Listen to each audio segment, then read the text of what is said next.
2 de diciembre y es la segunda sesión del tema 4.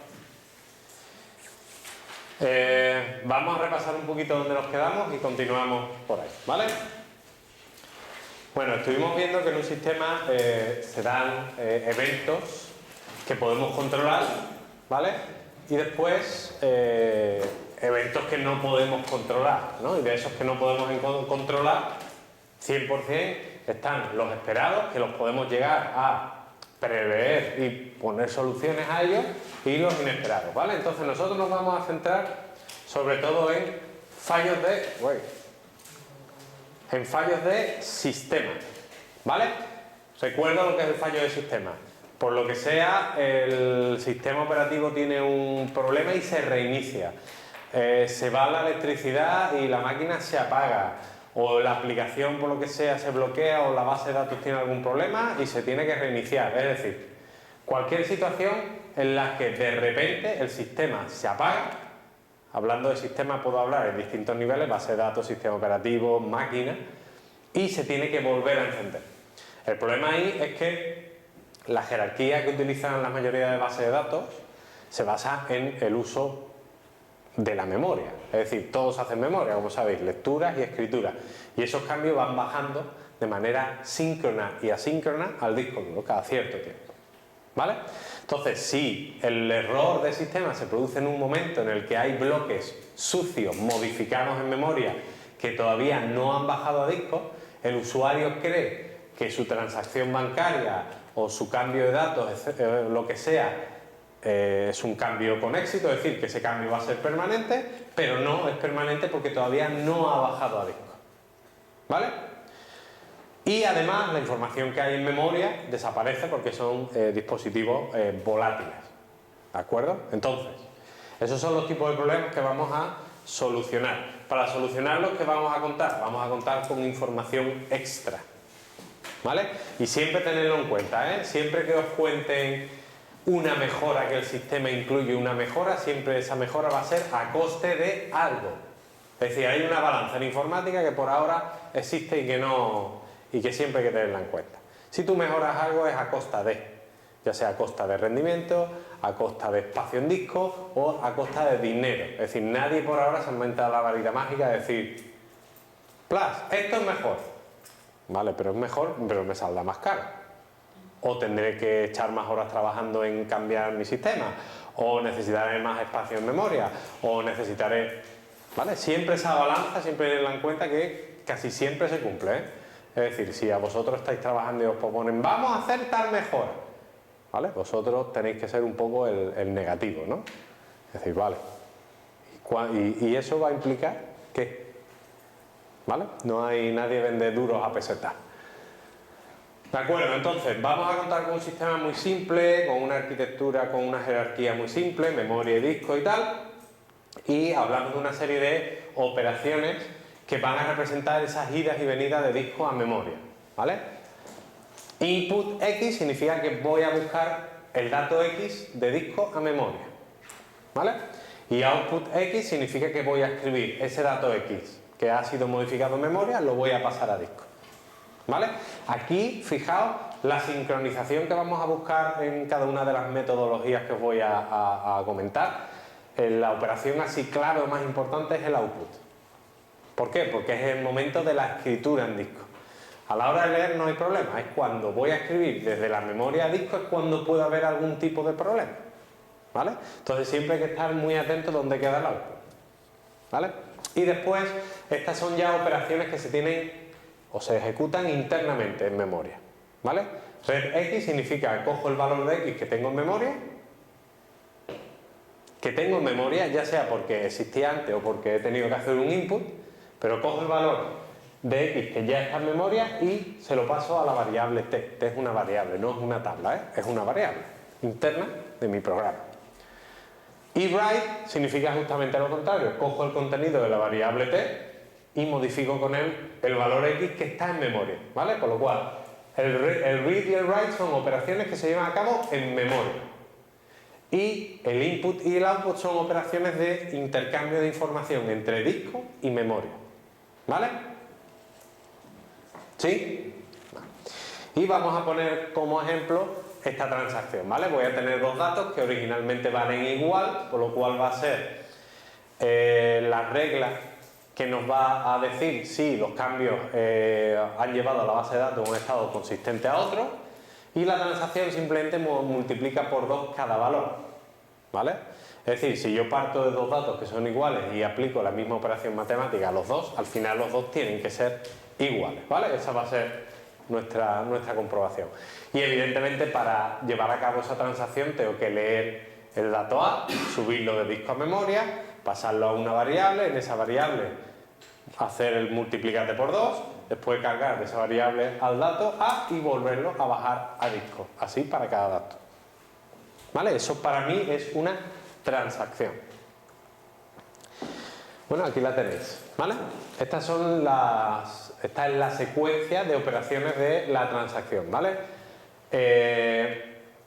Leo A, si A no está en disco duro, previamente se ha tenido que hacer un input, ¿vale? Es decir, como el input, como que la operación input no suele aparecer, ¿vale? Porque fijaos que está como incluida en estas dos, ¿vale? Es decir, yo hago read.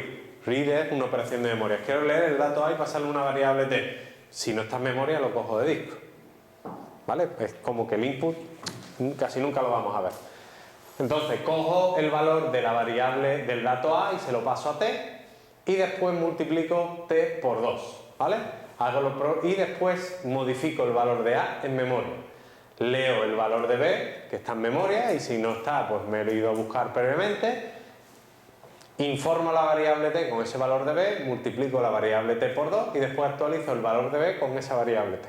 Y después lo paso, los dos A y B ya modificados, lo paso a disco, ¿vale? Esto es memoria y esto es disco.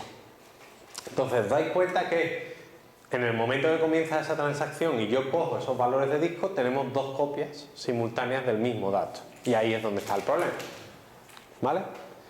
¿Por qué? Porque fijaos, si yo llego hasta aquí y ejecuto el write, mi situación será esta de aquí. Yo en memoria tengo el valor 16 y en disco tengo el valor 8, ¿vale? Sin meternos en temas de concurrencia, porque aquí ya si nos metemos en temas de concurrencia, yo os digo, vale, y si alguien ahora quiere leer el 8, ¿qué lee? ¿El 16 o el 8? Ahí no nos vamos a meter, ¿vale? Pero si en este momento la memoria o el sistema, o mejor dicho, hay un fallo del sistema, ¿vale? Puede pasar, por ejemplo, que yo escribo, actualizo en disco o se ha bajado en disco el dato de A, pero que antes de bajar el dato modificado de B de memoria a disco, antes de ejecutar ese output, hay un fallo de memoria, ¿vale? Si eso se deja tal cual y la máquina vuelve a arrancar, lo que hay en memoria se pierde, ya lo sabéis, y cuando voy a disco, mi transacción ha terminado, yo no me he dado cuenta, yo soy un usuario que está por ahí y no me he enterado de nada, y yo creo que he hecho esa operación, pero en disco no está esa operación hecha, está a la mitad, ¿vale?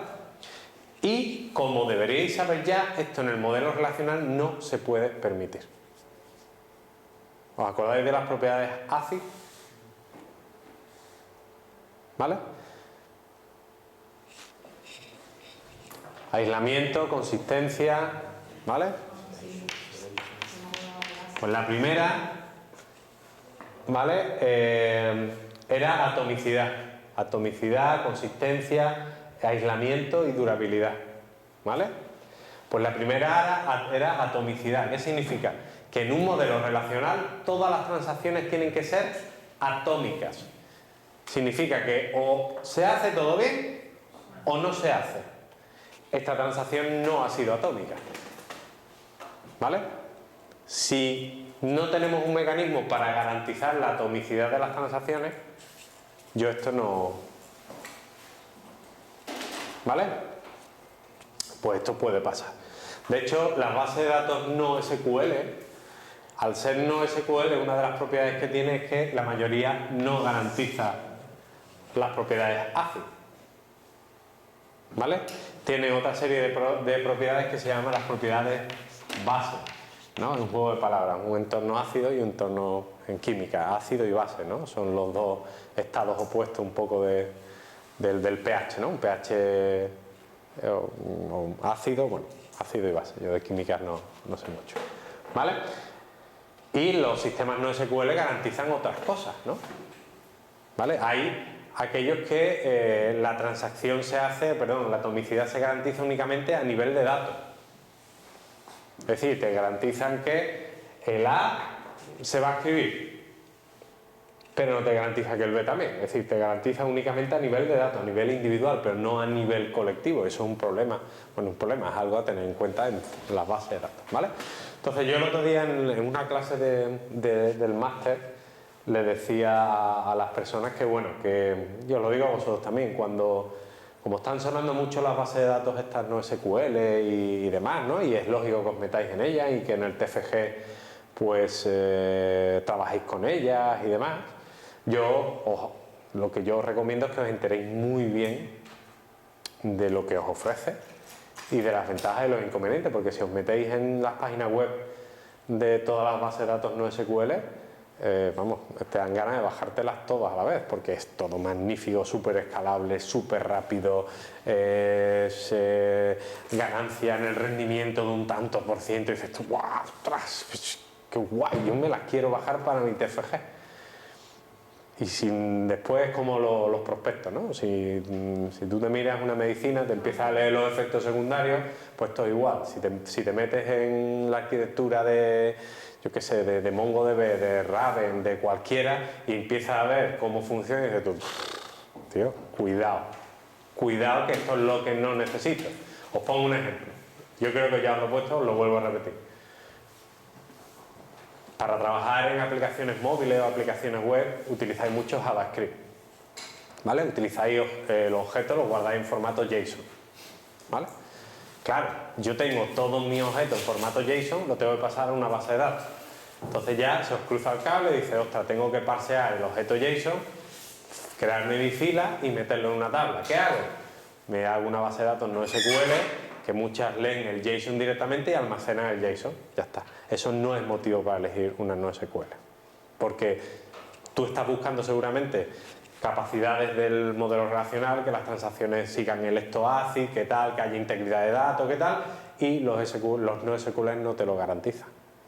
Entonces, a mí me dijo un alumno, no, he utilizado MongoDB. ¿Por qué? No, porque yo trabajo con JSON, entonces para almacenarlo es la leche. Yo, claro. Pero estás trabajando en una base de datos orientada a documentos y tu sistema está pensado para tablas. ¿Y si tal? ¿Y si ahora pasa esto? ¿Y si ahora pasa lo otro? Entonces, claro, se quedó, ostras, es verdad, bueno, ¿y cómo solucionas esto? ¿Y cómo solucionas que tu usuario de la aplicación móvil haga esta operación y solo te garantizamos que cada operación individual modifiques? Si tú tienes que modificar varios documentos, tú te enterarás de la modificación de uno, pero del resto a lo mejor están mal. ¿Eso cómo lo controlas? O sea, cuidado, ¿vale? Es decir, leeros muy bien. Por ejemplo, en Mongo la base de datos, la página web es genial y te viene todo súper explicado, pero te lo tienes que leer todo. Réplica, distribuido, cómo se gestiona el almacenamiento, te lo tienes que leer todo. Las escrituras, las lecturas, todo. Y vosotros ya tenéis la base para entender todo, ¿vale? Entonces, bueno, que las bases de datos no SQL no son tan guays, ¿vale? Vienen muy bien para cosas muy concretas, ¿vale? Entonces, bueno, si queréis innovar en vuestro 3FG, estupendo, pero que hacerlo con cabeza, ¿vale? Porque yo estaré ahí para destriparos la base de datos, os lo puedo asegurar, ¿vale? ¿Ok? Bueno. Entonces, necesitamos atomicidad, ¿vale? Que se ejecuten todas las acciones de toda la transacción o ninguna en absoluto, ¿vale? Entonces, la primera solución que vamos a ver es el undo logging, ¿vale? O el archivo de log de undo, ¿de acuerdo? ¿Quién se lo inventó? Bueno, esto es una coña que aparece en el libro, que me hizo gracia, pero bueno, es un símil muy bueno. Se lo inventó Hansel y Gretel. ¿Sabéis, no? El cuento de Hansel y Gretel. ¿Lo conocéis?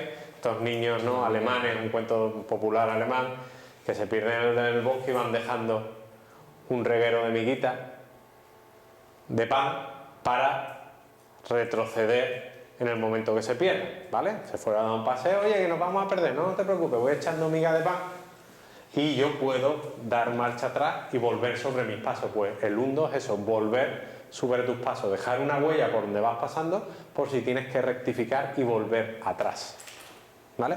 Lo que pasa es que Hansel y Gretel, como sabéis, fueron muy listos los chavales, tenían que ser alemanes, y dejaron miguitas de pan y claro, llegan los gorriones y se lo zamparon, ¿vale? Por lo cual 2 años después se mejoró al durable undologin, que lo hicieron con piedra, entonces ya nadie se lo quitaba de ahí, ¿vale? Bueno, es una coña marinera, pero sirve muy bien para de alguna forma enseñar lo que es el undologin. Fijaos, al ser un log significa que yo voy a ir guardando un histórico de los cambios que se van produciendo, ¿vale?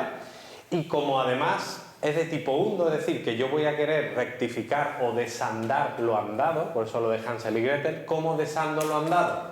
¿Qué guardo en ese histórico para desandar lo andado? Cuando yo digo desandar lo andado, quiero decir que yo hago una modificación y para solucionar un fallo de sistema la deshago, ¿vale? Es como el deshacer del Word, ¿vale? La flechita para la izquierda. ¿Qué información tiene que guardar el Word para deshacer lo que tú has cambiado? Las transacciones que hayas hecho, ¿no? Sí, pero ¿qué información guardas? Por ejemplo, yo pongo camión con mayúscula y me equivoco y ahora pongo la primera en minúscula. Y digo, ah, no, que era en mayúscula. Y le doy para atrás. ¿Qué tiene que guardar internamente el Word? Escribir camión, ¿no? Write camión. El cambio, ¿no? El cambio, pero el cambio, o sea, tú cuando guardas el cambio puedes guardar el valor antiguo o el valor nuevo, o los dos. Entonces, en el caso del undo, si tú quieres volver atrás, tienes que guardar los datos antiguos, por si tú tienes que deshacer los cambios, ¿vale? Entonces, el undo, repito, es un sistema de histórico en el cual tú vas escribiendo, ahora os enseñaré qué es justamente lo que se guarda, ¿vale? En el que tú evidentemente vas diciendo qué se va haciendo, pues se escribe aquí, se escribe aquí, se escribe aquí, pero no solo dices que se escribe aquí, se escribe aquí, sino que además guardas la información antigua, o sea, la que tú has sustituido gracias a la escritura, por si tienes que deshacer los cambios. De hecho, en Oracle el undo se utiliza para hacer rollback. Estáis haciendo insert, data, y dices, ostras, que me he equivocado, rollback, y deshaces los cambios. Bueno, para eso se utiliza el undo, ¿vale? Bueno, pues voy a poner un ejemplito, ¿vale? Por ejemplo, tenemos aquí la transacción, ¿de acuerdo? Y a medida que yo voy cambiando, ¿veis? He ejecutado las 3 primeras instrucciones, he cambiado el valor de A en memoria 16 y voy guardando en el log lo que estoy haciendo. T1 start significa que la transacción 1 ha comenzado. Bueno, ahí se marca, la transacción 1 comienza, start. Siguiente, la transacción 1 ha modificado el dato A y el dato que yo he modificado, el dato antiguo, el dato que tenían antes de la modificación era el 8. ¿Vale? Si yo hago lo mismo con el B,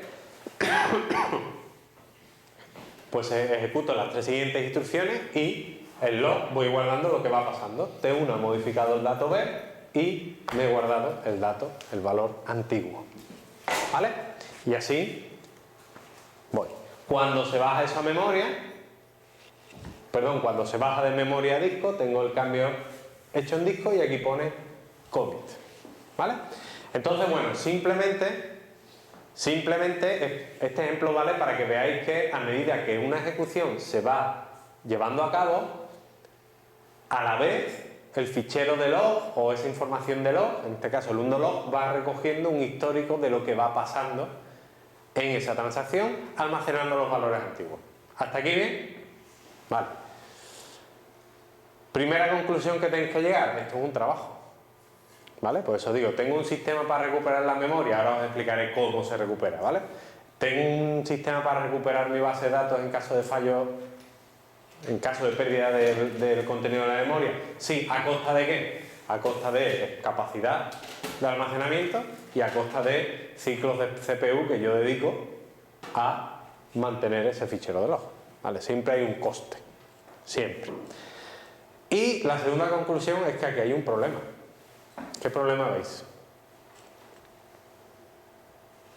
¿Esto qué es? Yo he plantado aquí un cilindro, pero yo aquí he dicho log. Esto es la memoria, esto es disco, y en el problema de los datos es que justamente yo trabajo primero en memoria y lo bajo a disco. ¿Qué creéis? ¿Que en el log es diferente? ¿Qué creéis? ¿Que el log bajo a disco directamente lo que escribo? Las bases de datos no trabajan así. Las bases de datos trabajan en memoria y después disco. Es decir, esto de aquí primero se escribe en memoria y después baja a disco. Vosotros diréis, bueno, pues entonces estamos en las mismas. Es decir, si me estás diciendo que yo tengo un problema por trabajar en memoria y después pasar los cambios a disco y que intento solucionar ese problema con el log, pero ahora me dices que el log funciona de la misma manera, primero trabajo en memoria y después lo bajo a disco, ¿qué hago ahora? ¿Un log del log? Y después un log del log del log del log. No sé si lo veis. ¿Vale? Tenemos el mismo problema. ¿Cómo solucionamos ese problema? Pues hay que llegar a un acuerdo. Hay que llegar a un protocolo en el cual, de alguna forma, digamos qué acción o qué valor se baja antes a disco, el del log o el de la transacción. Y llegando a un acuerdo podremos solucionar el problema. Ahora lo vemos, ¿vale? Por ejemplo, puede pasar esto. Yo tengo en la memoria que he cambiado el dato A, lo he pasado de 8 a 16, que he cambiado el dato B, lo he pasado de B de 8 a 16, y en log, en memoria, he guardado esto, que la transacción ha empezado, que el dato A ha cambiado, que el dato B ha cambiado, ¿vale? Si ahora mismo se va la máquina, el log no me sirve absolutamente para nada. ¿Cómo veis? Porque está todo en memoria. ¿Vale? Entonces imaginaos, o incluso llego a modificar el dato A, lo modifico, el dato A, pero el log todavía está en memoria. Si eso pasa, pues tenemos un ejemplo de un estado erróneo, ¿vale? Que veis que no sirve absolutamente para nada. Es decir, hay que sincronizar de alguna manera, decirle, oye, no bajes el dato a disco hasta que el log esté aquí, o algo así. Hay que llegar a un acuerdo para que el log sirva siempre, ¿vale? O, por ejemplo, digo, vale, pues venga, voy a meter primero todas las entradas de log en disco y después van los datos. Pero es que también me puedo encontrar en esta situación. Que yo vaya al log y diga T1 commit. T1 commit significa que la transacción ha acabado y está bien. Pero el dato todavía no ha bajado. Entonces, si yo recupero el sistema y digo, la T1 acabó bien, no tengo que hacer nada. Es mentira. ¿Vale? Entonces, evidentemente no podemos retener la información de log en memoria porque veis que no sirve para nada, pero tampoco sirve para nada bajarla lo primero a disco, porque también podemos tener una situación de inconsistencia. ¿Qué hay que hacer? Pues hay que llegar a un acuerdo. ¿Lo veis el problema? Este problema se repite también para los otros tipos de log que yo os voy a enseñar. ¿Entendéis o no? Porque si no, tendríamos un log del log, o un log del log del log, y nunca acabamos. ¿Ok? ¿Cómo se sincroniza entonces el undo-log con las modificaciones? Bueno, pues hay una serie de reglas que tenéis que seguir. ¿Vale? Entonces, la primera regla no nos habla de movimiento de memoria de disco, simplemente nos dice que por cada acción que se lleva a cabo, o sea, por cada acción que lleva a cabo la transacción en memoria, tiene que haber su equivalente en el log, es decir, tiene que haber una entrada de log por cada cosa que yo hago en memoria, ¿vale? Eso es lógico. Ya hemos visto que las entradas de log son, las voy a poner aquí de forma genérica para que las tengáis en cuenta. Las entradas de log son que la transacción X ha empezado, que la transacción X ha cambiado el dato D y tiene el valor antiguo V, voy a poner V all, y que la transacción X ha acabado de manera correcta, ¿vale? Son las entradas de log. Vale, entonces la primera regla es obvia, es decir, por cada acción de modificación va a haber una entrada de este tipo, correcto. Ahora, fijaos, dice, antes de que X se modifique en disco, ¿vale? La acción de log perteneciente a esa modificación tiene que estar en disco, ¿vale? Es decir, yo modifico el dato A en memoria y antes de pasarlo a disco, la entrada del log que dice que yo he modificado el dato A tiene que estar antes en disco, ¿vale? Esa es la primera regla. Y es lo que se llama el Write Ahead Logging, ¿vale? Es el sistema que utilizan además la mayoría de bases de datos, ¿vale? Ya sea NoSQL, SQL, utilizan este sistema. Y la tercera regla, que es un poco la más importante, es la que va a marcar un poco la diferencia, es antes de que el commit, antes de que yo pase, o sea, antes, cuando dice flushes to log, significa antes de que esta entrada del log pase a disco, todos los cambios de la transacción de memoria a disco tienen que haber pasado, perdón, de memoria a disco, ¿vale? Eso lo vamos a ver ahora en un esquema, ¿vale? Aquí está un poco explicado de palabra y ahora lo vais a ver en un esquema. Entonces, repito, antes de que yo cambie un dato, antes de que un dato modificado en memoria pase a disco, su entrada, la entrada correspondiente al log, tiene que estar a disco. Y antes de que esto de aquí, el commit, es decir, el indicativo en el log de que la transacción ha acabado correctamente esté en disco, todos los datos cambiados por la transacción tienen que estar en disco antes. Es decir, si yo veo esto en disco es porque seguro están todos los cambios en disco, ¿vale? Con esas dos reglas evitamos los dos problemas anteriores. Lo voy a poner aquí en un esquema que se ve mucho mejor, ¿vale? Fijaos, aquí tenemos todas las acciones. Se lee, se multiplica y tal. T, la columna T es lo que vale la variable T. MA es el valor del dato A en memoria. MB es el valor del dato B en memoria. DA es el valor del dato A en disco. DB es el valor del dato B en disco. Y log son las entradas de log, ¿vale? Esas entradas de log están en memoria. Cuando veáis la palabra flush log, significa que yo he pasado lo que hay de log en memoria a disco, ¿vale? Flush log significa cógeme el log que hay en memoria y me lo baja a disco. Entonces, fijaos, la primera regla se cumple.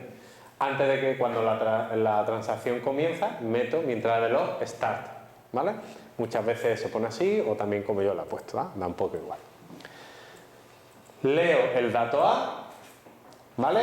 De disco y lo paso a memoria y encima lo cargo en la variable T, ¿vale? Multiplico por 2 el contenido de la variable T y ahora viene el write, es decir, ahora modifico en memoria el dato A. Cuando modifico en memoria el dato A, inmediatamente, una entrada de log en memoria que me dice que he tocado el dato A y que su valor antiguo es el 8. Es la primera regla, es decir, por cada modificación de un dato en memoria, entrada de log en memoria, ¿vale? Indicando que ese dato se ha modificado y guardando el valor antiguo. Lo mismo pasa con B. Lo leo de disco a memoria, lo cargo en la variable T, en la operación 6 multiplico la variable T por 2 y cuando voy a modificar el dato B en memoria, ¿veis? Automáticamente entrada de log en memoria, ¿vale? Entonces, fijaos, tengo los dos datos modificados en memoria. Antes de que los datos modificados pasen a disco, se aplica la regla 2, es decir, antes de que los datos modificados pasen a disco, el log referente a esas modificaciones tiene que estar antes en disco. Pues lo que hago, paso la entrada de log a disco. Si ahora mismo se va al sistema, después de hacer el flush log, los datos modificados están en memoria, ¿vale? Y en disco tendré que la transacción ha comenzado, ha hecho dos cosas, pero que no ha acabado bien. Y yo tengo el valor antiguo por si acaso lo tengo que restablecer, ¿vale? Vale. Una vez que he modificado los datos en memoria, los bajo a disco. Output A, bajo el dato A disco, y output B, bajo el dato de B a disco también. Una vez que están bajados a disco es cuando yo añado esta entrada al log y la bajo a disco, ¿vale? Entonces, cada vez que yo en un mundo log vea el commit, significa que la transacción ha ido bien, pero ha ido bien de verdad. Es decir, no puede pasar esto de aquí. Esta situación ya no puede pasar. ¿Por qué? Porque en esta situación aquí me decía que todo ha ido bien, pero todo no había ido bien. Con esta Con estas reglas yo me aseguro que siempre que vea el cómic del log en disco, siempre voy a tener los datos. ¿Por qué? Porque antes de bajar este a disco se han bajado los otros, ¿vale? Entonces, es un, venga, primero bajo yo, después tú, primero yo, después tú. Ese tipo de sincronización entre los datos que yo modifico y el log hacen que el log sirva para algo. Y que el hecho de que trabajemos también en memoria con él no suponga un inconveniente. ¿Cómo habéis quedado?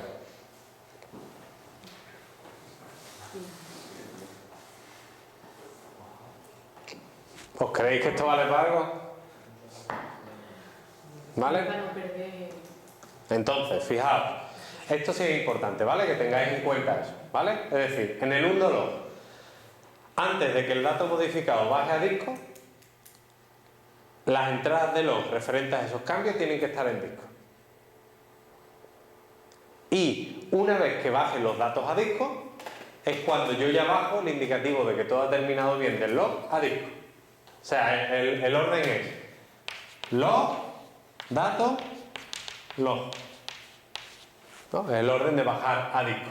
Primero bajo el histórico de modificaciones del log al disco, después bajo los datos modificados de la transacción al disco y después bajo la entrada de cómic del log al disco.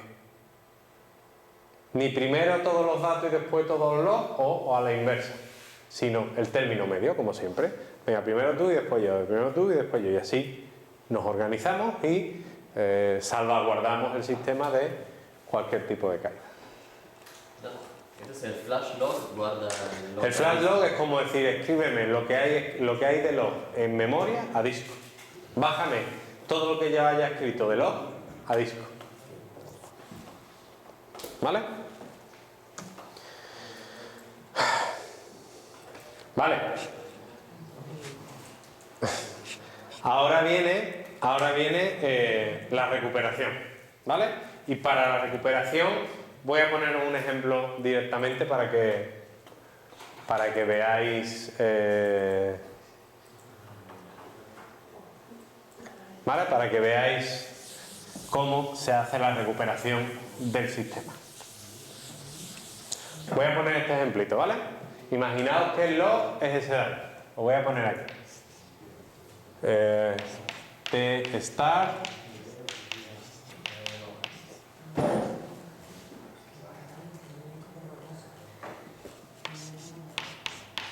T a 10 empieza la otra transacción que es la U start V20, la U cambia el dato B y el valor antiguo es 20, la transacción T cambia el valor C y el valor antiguo es 30, la transacción U cambia el valor D y el valor antiguo es 40, la transacción U acaba.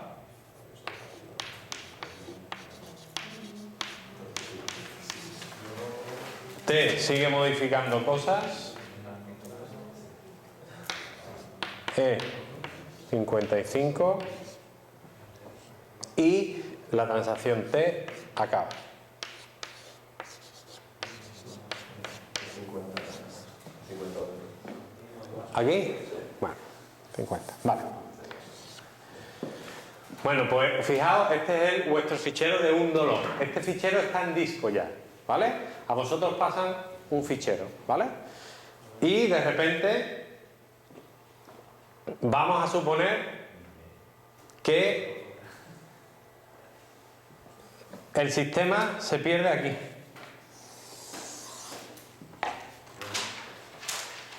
Aquí hay un fallo del sistema, se apaga la máquina y yo la tengo que reiniciar. Entonces, la base de datos, cuando reinicia el sistema, recupera los control files, abre los archivos y demás, y entonces mira la última versión de los datos en esos archivos y la última versión de los datos en el log. Si están desfasados, utiliza el log para dejarlo todo fino y coherente, ¿vale? Vale. Entonces, si vosotros fuerais el sistema, cómo utilizaríais esta información para dejarlo estupendo, ¿vale? Aquí, ¿cuántas transacciones hay? En vuelo, bueno, o en el log, ahora mismo tengo registrado que había 2 transacciones ejecutándose, la T y la U, ¿vale? Y ahora mi pregunta es, ¿cuál de las dos tengo que recuperar? ¿La T, la U o ambas? La T, La T, ¿por qué? porque el commit está debajo. ¿Cuánto voy a recuperar? Bueno, pues os lo pregunto de otra manera. La U, ¿por qué no se recupera? Porque ya está hecho commit. Claro, como yo ya veo el commit en el log, y según las reglas que he visto antes, para que este commit del log esté en disco, todos los cambios efectuados por la transacción U ya estaban en disco, por lo cual la transacción U ha acabado perfectamente antes de que se produzca el fallo en el sistema. Es decir, antes de que se produjera el fallo en el sistema, todos los cambios de hechos por U están en disco, por lo cual no me tengo que preocupar de la transacción U. Perdón, de la transacción U. Pues U fuera, U está perfecta. Me fijo en T, ¿vale? ¿Cuál es la característica de T? Que en el log que tengo, porque esto no lo tengo, el sistema se ha caído aquí, T es la única transacción de las dos que no tiene el commit, por lo cual, primera regla de la recuperación del undo. Me fijo solo en transacciones sin commit en el log. ¿Por qué? Porque si no tienen commit en el log significa que sus datos todavía no han bajado a disco, ya sea todos o parte. No lo sé, si han modificado 10 datos, a lo mejor 6 están en disco y los otros no lo sé, pero como la transacción es atómica, o están todos o no quiero que estén ninguno, ¿lo veis? Entonces, lo primero, el recovery del undo es mirar aquellas transacciones que no tienen commit y me voy a centrar en la recuperación en ellas, ¿vale? Vale, pues entonces, si yo me centro en la recuperación en T, yo las entradas de U ya las olvido, ¿vale? Bueno, pues las entradas de U ni me interesan. Me centro en las de B, perdón, en las de T. Ahora, ¿qué tengo que hacer para recuperar? Segundo, ya he localizado qué transacción recuperar. Ahora, ¿qué tengo que ir haciendo? irte al mundo. Sí, ya lo tengo. ¿Y ahora qué hago? Porque vale, ya sé que T la tengo que recuperar. ¿Cómo recupero T? T no se ha acabado entero. Entonces, si T tenía que hacer 10 modificaciones y de esas 10, 4 están en disco y las otras están en memoria y se han perdido. Por lo cual yo tengo que dejar los datos tal y como estaban originalmente. Por eso es undo, porque tengo el valor antiguo. ¿Vale? ¿Qué pasa? Que yo no sé cuántas están en disco, si están 6, 7, 8, no lo sé, por lo cual tengo que deshacer todos los cambios que se habían ido produciendo y quedándome con la versión más antigua de los datos que había antes de comenzar la transacción. ¿Vale? Vale. Entonces, ¿tengo esa información? Sí, tengo el valor antiguo. ¿Qué hago? Pues me voy a disco y voy cogiendo a E, le doy, lo actualizo y le pongo el 50. A A le pongo el 10 y así. ¿Vale? Es decir, voy a disco, busco estos datos y le pongo el valor que tenían antiguamente antes de hacer la modificación, deshago los cambios, ¿vale? Por lo cual, uso el valor O para deshacer cambios, vale, perfecto. Y lo tercero que tenéis que recordar es en qué orden lo hago. ¿En qué orden leo el log? ¿De arriba abajo o de abajo arriba? De abajo arriba. ¿Por qué? Para ir quitando las transacciones que ha ido haciendo. Ya, ¿pero por qué? Sí, pero de arriba abajo también voy quitando las cosas que he ido haciendo. Porque Pero no sabe cuál es el primero, ¿no? Sí, hace, imagínate, varias modificaciones hay. No es lo mismo hacerle el primero en cambio de 30 y poner 51 o 51 en 30. Vale, imaginaos que la misma transacción modifica 2 veces el mismo dato. ¿Qué me quiero quedar? Con la última versión del dato. Y la última versión del dato es la que había antes de cualquier modificación. Por lo cual, el orden es así. Siendo esta la entrada más antigua en el log, y esta es la entrada más moderna en el log, ¿vale? Esta es la entrada más nueva, ¿no? Podemos decir, temporalmente hablando.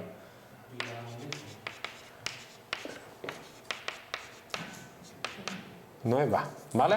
Entonces, el orden es desde las modificaciones, desde lo más actual a lo más antiguo. A lo más antiguo.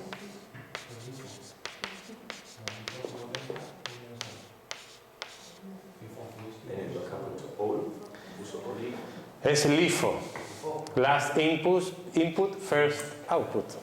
¿Vale? La última que entra es la primera que se procesa. Entonces, la última que ha entrado es esta de aquí. Entonces, la primera que es LIFO. ¿Vale? Pero bueno, no quiero entrar en ahí. Entonces, ¿entendéis? Es decir, yo quiero quedarme con la última versión de los datos. Por lo cual quiero que la recuperación de esos cambios sean de los cambios más modernos a los más antiguos, porque me quiero quedar con su versión más antigua de ellos. ¿Vale? Entonces, si una transacción modifica datos distintos, da un poco igual. Pero como modifica varias veces el mismo dato, si yo empiezo a recuperar de aquí, siempre me quedaré con la versión más moderna, con el último cambio que se ha hecho. No, yo quiero quedarme con la versión original, anterior a todos los cambios. ¿Vale? Entonces yo aquí diría, vale, pues venga, a E le pongo el valor 50. E vale 50. A C le pongo el valor 30. A C le pongo el valor 30. Y a A le pongo el valor 10. Cambio estos datos en disco con estos valores y el sistema se recupera. ¿Cuál será el estado del sistema una vez recuperado? La transacción U perfecta, la transacción T como si nunca hubiera existido. Y eso es lo que hace LUNT. ¿Entendéis? Vale. Pues eso es justamente lo que yo os quería mostrar en este pequeño algoritmo, pseudocódigo. Es lo mismo, pero bueno, así lo entendéis un poquillo mejor. ¿Vale? Dice, sea TS el conjunto de todas las transacciones, ¿vale? Que han empezado en el log, es decir, con la entrada TI start del log, significa sea ese todo el conjunto de transacciones que había empezado en ese momento. Pero que no han acabado, es decir, con la entrada TI commit que no está en el log, ¿vale? Entonces lo que he puesto, uno, me fijo en las transacciones sin el commit, que es lo que tiene ese. Ahora, por cada entrada de modificación en el log, en orden inverso, ¿vale? ¿Vale? Bueno, pues haces esto que es justamente ir sustituyendo los valores, ¿vale? Primero en memoria y después a disco, siempre. O sea, aunque yo he dicho que paso esto a disco, esto nunca, o sea, la base de datos nunca escribe directamente a disco, nunca. Primero coge el dato A de disco, lo sube a memoria, le pone el valor antiguo y después lo vuelve a bajar. ¿Vale? Y me decís, ¿qué pasa si hay un fallo de sistema durante el recovery? No se ha hecho todo, ¿no? Bueno, pues volvería a arrancar el sistema, volvería a ver que hay un problema y lo volvería a intentar otra vez. ¿Vale? Pero bueno, que todo se puede pensar, ¿vale? Vale, y al final, aquí lo que se hace es, en vez de poner commit, es lo que significa el tercer punto, se pone abort. Es decir, se mete y para que tengamos información de que la transacción T, o sea, después del recovery, se sigue llenando el log, pero ahora pongo, en vez de T commit, pongo T abort. ¿Por qué? Porque la transacción T no ha acabado. Yo la he deshecho completa, pero pongo que T se ha abortado. ¿Vale? ¿Qué pasa cuando hay ¿os acordáis en arquitectura cuando lo del abrazo mortal? Que una transacción estaba esperando porque otra transacción tenía un recurso bloqueado que ya necesitaba. Y esta a su vez estaba esperando a que la anterior le desbloqueara otro recurso que también necesitaba. Entonces eso, Oracle lo detectaba y abortaba una de ellas. ¿Qué hace para abortarlo? Se va al fichero de Undo y deshace todos los cambios y la aborta. Para eso también sirve el fichero de Undo. Lo que pasa es que en Oracle el fichero de Undo es un table space y circular que se va sobreescribiendo, es decir, es unos datos temporales, es decir, es un dato que no son persistentes, sino que bueno, tú puedes dedicarle más o menos espacio, pero eso al final se va sobreescribiendo. Mientras que los de redo, que es el otro log que nos queda por ver, son ficheros en disco y de eso sí se guardan copias de seguridad. ¿Vale? Ya veréis, bueno, eso, esa es la diferencia de los sistemas, ¿vale? Cuando ahora estáis viendo seguramente en práctica el tema de la recuperación y el backup y tal, cuando te dice que la base de datos está en modo archivelog, significa que tú tienes activado no el undo, sino el redo, que tú le permites a la base de datos que guarde el redo log, y por supuesto eso se incluye en el backup. Si no está en modo archivelog, significa que vale, tu base de datos va a ir más rápido porque no va a tener que ir tomando nota de los cambios, pero en el momento que haya un crash del sistema, a tomar viento los últimos cambios. ¿Vale? Bueno.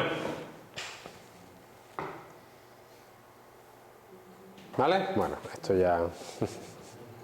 Dice, ¿qué pasa si hay un fallo durante la recuperación? Bueno, no hay problema, pues lo vuelvo a aplicar el undo otra vez y no pasa nada. ¿Vale? Este ejemplo, ¿vale?, que yo he puesto, pues bueno, podéis intentar hacer en casa vosotros este último apartado, ¿no? Porque hemos hecho este aquí. Supongo que hay un fallo y la última entrada de lo que se registró era la de T50, pero aquí pone, ¿qué pasa si la última entrada era el commit U? Bueno, pues lo mismo, lo que pasa es que en vez de cambiar los datos A, C y E en disco, el E no hacía falta ni cambiarlo. ¿Vale? ¿Por qué? Porque si la entrada TE50 no está en el log, significa que el dato no ha bajado a disco. Porque el protocolo decía que si esto se metía antes esta y después se intentaba bajar a disco. Si esto no está, ni siquiera ha bajado a disco, por lo cual no me tengo que preocupar de deshacerlo. ¿Vale? Ya os podéis imaginar cómo van a ser los problemas de esta parte. Unas columnas enormes de fichero de log y os digo, falla aquí, ¿qué pasa? ¿Cuál es el estado del disco duro? ¿Cuál es ese tipo de historia? ¿Vale? Bien. Nos queda ver, la semana que viene vamos a empezar el redo. La semana que viene a nosotros no nos afecta el puente en absoluto. ¿Nada? ¿Vale? Ok. Hay otro tipo de log, que es el redo. ¿Vale? Y quiero que veáis las diferencias. Ya la semana que viene empezamos y lo vemos. ¿Vale? Desde el principio. No me gusta dejar las cosas así a medio empezar. Pero esto sí, por ejemplo. ¿Vale? Dice, mientras que el undo cancela los efectos de una transacción incompleta, que es justamente lo que acabamos de ver, es decir, la transacción T no se ha completado, deshago los cambios de la transacción incompleta, el redo hace lo opuesto. ¿Vale? Ignora los efectos de las transacciones incompletas, les da igual, es lo que vuelve a rehacer las transacciones que han acabado bien. O sea, hace justamente lo opuesto. Lo opuesto. El undo vuelve a rehacer las transacciones que han acabado mal, que no se han completado. El redo vuelve a hacer aquellas que se han completado bien. Cuando digo completado bien significa que la entrada de commit está en el log. En realidad no se han completado bien. ¿Vale? Eso ya lo veremos el otro día. El undo ignora las transacciones con commit en el log, mientras que el redo hace lo contrario. Repite los cambios de las transacciones con el commit en el log. ¿Vale? Mientras que los datos de undo son modificados, mientras que en el caso del undo los datos modificados en memoria se bajan a disco antes del commit, en el redo es al contrario. Primero se baja el commit del log y después se bajan los datos. ¿Vale? Y el undo almacena valores antiguos y el redo almacena valores nuevos. ¿Vale? Entonces, veis que la forma de actuar es totalmente la opuesta. ¿Sirven para lo mismo? Bueno, los dos sirven para recuperar, pero el efecto de los dos es también totalmente diferentes. Por eso en los sistemas uno se utiliza para una cosa y otro se utiliza para otra. Es decir, los dos no se utilizan para lo mismo. En Oracle, para recuperar los fallos del sistema se utiliza el redo. ¿Y el undo para qué se utiliza? Para los rollbacks, para si tengo que abortar una transacción por un deadlock, para lecturas de consistencia, para el tema de concurrencia. Es decir, imaginaos, yo estoy modificando un dato y alguien quiere leer ese dato en ese mismo instante. ¿Qué hace Oracle? Oracle tiene múltiples versiones del mismo dato en memoria. ¿De dónde saca las versiones antiguas? Del undo, por ejemplo. ¿Vale? O sea, ese tipo de historias se utiliza el undo y el redo para recuperar solamente. O sea, el undo tiene muchas más funcionalidades o muchas más aplicaciones en las bases de datos reales que el redo. El redo se utiliza solo para una cosa. Ahora es más importante. ¿Vale? Por eso del redo sí se guardan las copias de seguridad y del undo no. ¿Vale? El undo es temporal, el redo es permanente y además con históricos y guardando backup del redo en disco duro y todo. ¿Vale? Bueno. ¿Tenéis dudas hasta aquí? ¿Vale? Entonces, ¿qué nos queda? Vamos a ver el redo. Vamos a ver otro tipo que es el undo redo, que es el que combina los dos. O sea, ¿por qué guardar el antiguo y el nuevo? Pues guardo el nuevo y el antiguo, ya me vale para todo. Y hago la modificación doble en un sentido y en otro. Y después vamos a ver el tema del checkpoint. ¿Vale? El checkpoint es muy importante que lo entendáis. Imaginaos, yo tengo un redo que guardo en disco duro y mi sistema lleva un año funcionando y ese histórico lo tengo guardado en disco. Falla el sistema y ¿yo qué hago? Me voy a mi log de un año y hago el recovery sobre el log de todo un año. ¿Cuánto vaya a tardar? O sea, es reproducir en tu base de datos toda la actividad de un año. No tiene sentido. Por lo cual del redo log o del undo log utilizaremos trocitos pequeños, los últimos. ¿Quién es el que marca eso? El checkpoint. ¿Vale? Y eso influirá también en el recovery. Cuando se hace el checkpoint, cuando no se hace el checkpoint, qué pasa si hay un fallo durante el checkpoint, que bueno. ¿Vale? ¿Sí? ¿Ha quedado más o menos claro? Pues mañana nos vemos en el mismo aula que la semana pasada, que era en la 1:11. ¿Vale? Llegar un poquillo antes, a las 10:15 por ahí, para que a las 10:30 podamos empezar. ¿Sí? Vale, hasta luego.